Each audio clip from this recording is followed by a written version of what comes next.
What is up, my Super Warriors? It's your boy OG Fresco, back here again with a regional report from ARG Richmond and a deck profile showing exactly what I played. So the event overall was pretty good. There was a lot of competitive play there. Me and my teammate Isaiah, we went through in the event and we did what we always tell people not to do. We changed our decks the last minute. I changed mine 2 days before and he changed his the day of. So we didn't have the most exceptional result, but we got top 32 again. Our first regional we got top 8 and top 32, and this one we got top 32 with me topping this time only. So we're going strong, guys. We know we're still one of the best teams out there and we're playing hard. I want to bring you guys the report of what I played. I played red, blue, yellow Mecha Frieza. So let me show you the deck, guys. It's a pretty good deck. It has its problems. You know, in my last video I predicted that Soul Striker was going to win, and he did, and that's because it was the most consistent deck out there. It can play so many different ways and in so many different forms of fashion that it just didn't matter what you do. The whole player base there, it was at least 200 Soul Strikers out of 352 people, I believe. So yeah, it was heavy. It was real heavy. I want to go over what I played. I played Ultimate Judgment Jocko at 4. He was good. He helped ward off some of those combos. There's a lot of Vegeta there also, and Vegeta and Trunks, you know, the leader decks, they like to aggro you. So Jocko said, "Nah, back off me." You know what I'm saying? Played 4 Objection. Got to have those. I played 3 Emergent Presence Monica. I didn't want to play 4. I didn't want to get stuck with one really late on, because later on, just give Mecha Frieza the double strike is not good enough. You know, if he had a boost like Champa, the Furthering Destruction Champa combo, it'd be a great card. But he's definitely okay just for the early game to get that pot of greed effect, and that's from for Yu-Gi-Oh players. That means drawing 2. I played 2 Weeks Coercion. Most people were moving that to the side.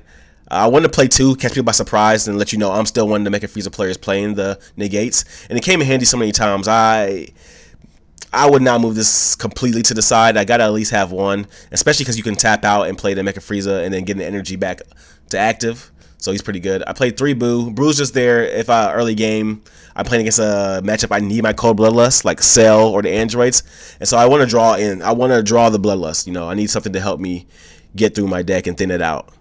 I played 4 Senzu Bean. Got to have those. For my last 2 blue cards, I played the 2 Barris and the 2 Return to Evil Golden Frieza. These are the strongest blue cards for removal. There's really nothing else to say about that. You just, if I had too many energy early game, because you know I'm playing tricolor, so it's not the most consistent deck. You know, double color, 2 colors is more consistent than tri in every form and fashion. So if I had more blue energy, I still had a threat to play. That's the reason I have blue battle cards in here. I played 4 Bloodlust, got to have those, automatic. I played the 3 Destructive Occupation Frieza. It was great all day, man. That card, it really surprised me how good it was, especially going against an aggro deck. Especially early Vegeta crits, they'll try to attack you and you just drop the Destruction Occupation. And now they have to deal with another threat. And Vegeta does not like being pressured at all. Absolutely not. I played 4 Dodoria, got to have those. And sorry that it's bright. This is 0K combos. Automatic first thing I put in my deck when I'm deck building. For my red, now this was the main part of the deck. This is what won me a lot of my matches. And the MVP, of course, Jiren. I'll get to him. I played 4 ability Unleash Ultimate Gohan. 0K, you know, 5,000 combo. Got to have that. He's good. Helps you draw. If you keep him on the field, he can just draw through your whole deck, and he's great. The best thing to do is protect him, and that's why I play Videl, Gohan's partner. She's automatic red energy if you draw her early. And so you're not really losing anything. And when you do have Gohans on the field, you just play for free. She's like Mai in the Trunks deck.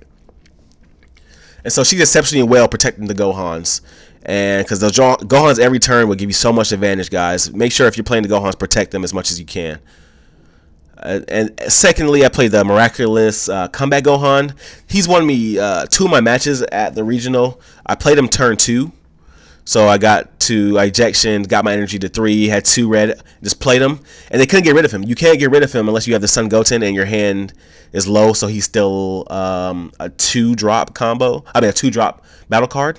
But once you raise him back to 6, he's not. You're not killing him until like at least turn 5 or 4, because Kel can't kill that.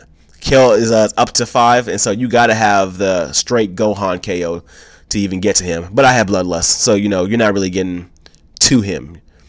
I play 4 Jaren. This was the best card all weekend. Oh man, this card's so good. He is the Go Tanks killer. He is the battle card killer. Protect him and you play 2. It is so hard for your opponent to win. And it's just pretty much they're not going to win that game. And then for one more card, it was the last minute decision. I played Destructive Terra Champa. He was one of those cards that if I drew, that I'd play him and go for a game. And he won me a game. The guy I was playing was at 3 and he tapped out and he didn't see it coming. He thought, he was safe at 3, maybe even taking a double strike. But then I played Champa and I just went for it and it was game. So he was really good. And if I drew him early, he was just straight energy.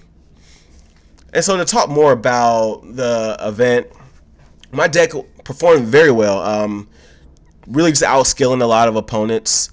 It wasn't the most finely constructed build. It wasn't the most focused build. But what was my downfall was, and I'm not even going to lie here, it was a lot with the sleeves. I played on the winter sleeves that they gave, but I didn't double sleeve them. And so a lot of my cards were sticking together. A lot of my extra cards that I use early when I do my objection combos into Monica and such. And then the next game I'll draw them all late. And so that was a big contributor to the losses, and it was just drawing the extra cards early. And that's the biggest difference between Soul Striker and Mecha Frieza. You have to play these extra cards in your deck, and when you draw them late, and if you don't see them early, you're screwed. Because you need, it's a game of attrition later on. And then when you don't have these battle cards to keep putting in work, but you're drawing extra cards that you don't want to use later, that's when you start to lose. And so that was a big contributor to the matches that I did lose. I lost 3 games. 3 matches all weekend. And it was a big contributor that I drew all my extra cards very late. And so when playing Mecha Frieza, guys, take into consideration of that. Try to work out your ratios as well as you can. And so you can have the most optimal draws. And please do not play in the winter sleeves that they give out when you win these local tournaments, guys. When you do, double sleeve them so they can shuffle well.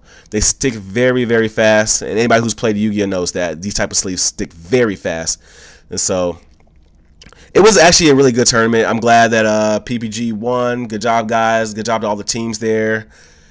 You guys did great, and I hope to see you guys at Charlotte. We're going to take Charlotte, guys. Look out for us. It's Team Plus Ultra Z here. I'm signing out. It's your boy OG.